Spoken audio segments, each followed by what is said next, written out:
शुरू अल्लाह के नाम से जो बड़ा मेहरबान निहायत रहम वाला है।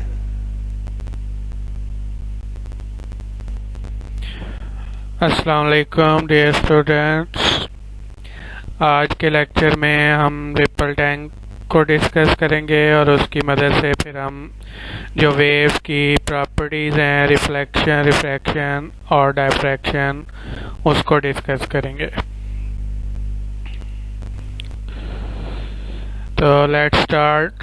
पहले हम देखते हैं कि रिपल टैंक क्या होता है। रिपल टैंक को डिफाइन करते हैं। It is an apparatus which is used to produce waves and to study the properties of waves। ये एक ऐसा apparatus होता है, डिवाइस होता है जिसकी मदद से हम वाटर की सरफेस पे वेव्स प्रोड्यूस करते हैं और फिर उसको वेव्स की जो प्रॉपर्टीज़ होती हैं उसको हम स्टडी कर सकते हैं। तो ये डायग्राम में अब हम इसकी कंस्ट्रक्शन देखते हैं कि इसमें कौन कौन से पार्ट्स हैं, कौन सा apparatus यूज़ होता है। तो इसमें रेक्टेंगुलर ट्रे होती है, rectangular tray with glass bottom, जिसकी जो ये बॉटम है ये ग्लास की बनी हुई होती है। उसके बाद इसमें एक इलेक्ट्रिक वाइब्रेटर होता है और इलेक्ट्रिक वाइब्रेटर के साथ ये एक पैडल जो है ऑसिलेटिंग पैडल ये अटैच होता है, जो कि पानी की सरफेस के ऊपर वाइब्रेट करता है और इसकी मदद से वेव्स प्रोड्यूस होती हैं। उसके बाद इस ट्रे के नीचे जो है, टेबल के नीचे हमने एक वाइट पेपर स्क्रीन जो है रखनी है, जिसके ऊपर हमें डार्क और ब्राइट लाइंस नज़र आएंगी। वेव्स का जो इमेज है वो नज़र आएगा। और एक लैंप यूज़ करेंगे हम। लैंप को जब हम ऑन करेंगे तो उसके बाद फिर हमें ये जो नीचे हमने स्क्रीन रखी हुई है ऊपर हमें डार्क और ब्राइट लाइंस जो हैं वो नज़र आएंगी। उसके बाद इसमें पावर सप्लाई भी यूज़ होगी। वाइब्रेटर को आपने और लैंप को पावर सप्लाई से कनेक्ट करना है। तो ये रिपल टैंक की कंस्ट्रक्शन है। It consist of rectangle with glass bottom, electric vibrator, oscillating paddle, screen, lamp and power supply. Generation of waves. तो रिपल टैंक की मदद से हम दो तरह की वेव जो हैं वो जनरेट कर सकते हैं, स्ट्रेट वेव्स और सर्कुलर वेव्स। ये डायग्राम में आपको नज़र आ रहा है। स्ट्रेट वेव्स जब जनरेट होंगी तो स्क्रीन के ऊपर आपको इस तरह की स्ट्रेट, डार्क और ब्राइट लाइन नज़र आएंगी। सर्कुलर वेव के केस में सर्कुलर जो है डार्क ब्राइट सर्कल जो हैं आपको नज़र आएंगे।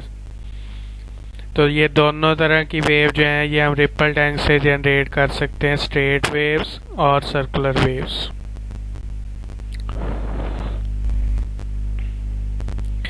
तो पहले हम देखते हैं कि स्ट्रेट वेव्स जो हैं वो किस तरह जनरेट करनी है। Generation of straight waves. तो सबसे पहले हमने वाइब्रेटर को ऑन करना है।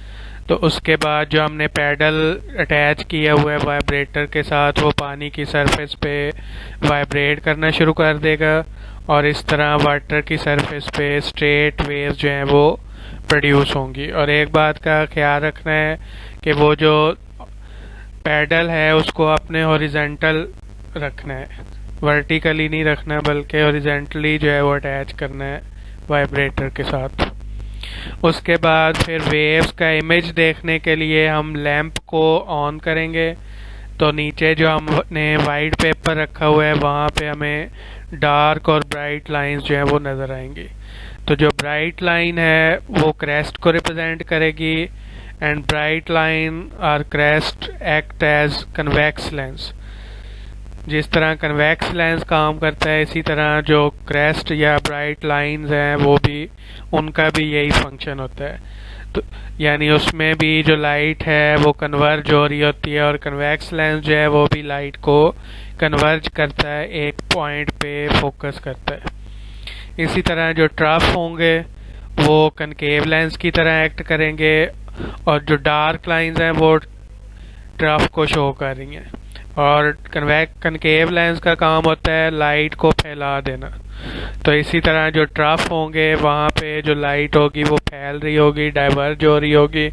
तो इस तरह हम कह सकते हैं कि trough is acting as a concave lens. और ये एमसीक्यूज में भी ये बात पूछी जाती है कि जो ब्राइट लाइन है या क्रेस्ट जो है रिपल टैंक के अंदर वो किस लेंस को शो कर रहा है, ट्रफ किस लेंस को शो कर रहा है, ये एमसीक्यूज में पूछा जाता है। तो ये आपने याद रखना है ये पॉइंट। तो ये डायग्राम में देखें, जब स्ट्रेट वेव्स बनेंगी तो स्क्रीन के ऊपर हमें इस तरह की स्ट्रेट, डार्क और ब्राइट लाइंस नज़र आएंगी। ये एनिमेशन में देखें, ये नज़र आ रहा है आपको स्ट्रेट वेव्स मूव कर रही हैं। तो ब्राइट लाइंस जो हैं वो क्रेस्ट को शो कर रही हैं और डार्क लाइंस जो हैं वो ट्रफ को शो कर रही हैं। नेक्स्ट हम देखते हैं कि सर्कुलर वेव्स कैसे जनरेट करनी है। तो सर्कुलर वेव जनरेट करने के लिए वो जो हमने ऑसिलेटिंग पैडल अटैच किया हुआ है वो हम उतार लेंगे और उसकी जगह पे एक नॉब जो है वो अटैच करेंगे। और वो नॉब जब वो इलेक्ट्रिक वाइब्रेटर वाइब्रेट करेगा तो उसकी मदद से वो जो नॉब है वो पानी की सरफेस के ऊपर वाइब्रेट करेगी और सर्कुलर वेव जो है वो जनरेट होंगी। जिस तरह अगर आप पानी के अंदर पेंसिल को बार बार डिप करें तो सर्कुलर वेव्स प्रोड्यूस होती हैं, बिल्कुल उसी तरह रिपल टैंक के अंदर जब वो नॉब जो है वो वाइब्रेट करेगी वाटर की सरफेस पे तो सर्कुलर वेव्स जो हैं वो बनेंगी। तो स्क्रीन के ऊपर आपको सर्कुलर रिंग्स जो हैं वो नज़र आएंगे, ब्राइट और डार्क रिंग्स। तो ब्राइट रिंग्स जो हैं वो रिप्रेजेंट कर रहे हैं क्रेस्ट को और डार्क रिंग्स रिप्रेजेंट करेंगे ट्रफ को। और ये एनिमेशन में देखें, इस तरह आपको स्क्रीन के ऊपर डार्क और ब्राइट लाइंस जो हैं, डार्क और ब्राइट सर्कुलर रिंग्स जो हैं वो मूव करते हुए नज़र आएंगे। To generate circular wave, the vibrating bar is raised up and a knob is attached, which is lowered in such a way that it touches the surface of water. When vibrator is switched on, the circular waves are produced. यानी वो जो pedal होगा oscillating pedal, उसके आपने knob attach कर देनी है और वो नॉब जब बार बार अप एंड डाउन मूव होगी वाटर के अंदर तो सर्कुलर वेव्स प्रोड्यूस होंगे। नेक्स्ट हमने प्रॉपर्टीज ऑफ वेव्स जो हैं वो स्टडी करनी है। तो यहाँ पर हम 3 प्रॉपर्टीज स्टडी करेंगे, रिफ्लेक्शन, रिफ्रैक्शन और डायफ्रैक्शन। आज के लेक्चर में हम सिर्फ रिफ्लेक्शन को डिस्कस करेंगे और नेक्स्ट लेक्चर में हम रिफ्रैक्शन और डायफ्रैक्शन को स्टडी करेंगे। तो पहले हम देखते हैं कि जो लाइट जो है वो किस तरह रिफ्लेक्ट होती है। जैसे ये नीचे एक मिरर रख दें और लाइट को एक सर्टेन एंगल से मिरर के ऊपर डालें तो लाइट जो है वो स्ट्राइक करने के बाद बाउंस बैक होती है। तो जो लाइट हम डाल रहे हैं मिरर के ऊपर उसे हम इंसिडेंट रे कहेंगे और जो वापस रिफ्लेक्ट हो रही है उसे हम कहेंगे रिफ्लेक्टेड रे। और सेंटर में एक 90 का एंगल अगर हम बनाएं, 90 के एंगल पे एक लाइन ड्रॉ करें जिस पॉइंट पे लाइट स्ट्राइक कर रही है मिरर के ऊपर वहाँ पे, तो उस लाइन को हम कहेंगे नॉर्मल। तो नॉर्मल और इंसिडेंट रे के दरमियान जो एंगल बनेगा उसे हम एंगल ऑफ इंसिडेंस कहेंगे। इसी तरह नॉर्मल और रिफ्लेक्टेड रे के दरमियान जो एंगल बनेगा उसे हम एंगल ऑफ रिफ्लेक्शन कहेंगे। और according to laws of reflection angle of incidence और एंगल ऑफ रिफ्लेक्शन जो है ये इक्वल होते हैं। तो वाटर वेव्स भी इसी तरह ही रिफ्लेक्ट होती हैं और वाटर वेव्स के केस में भी जब रिफ्लेक्शन होगी तो एंगल ऑफ इंसिडेंस और एंगल ऑफ रिफ्लेक्शन इक्वल होंगे। हाँ जी, तो नेक्स्ट ये देखें, रिफ्लेक्शन को आपने डिफाइन करना है। When waves moving in one medium fall on the surface of other medium, they bounce back into the first medium such that the angle of incidence is equal to angle of reflection. This phenomena is called reflection.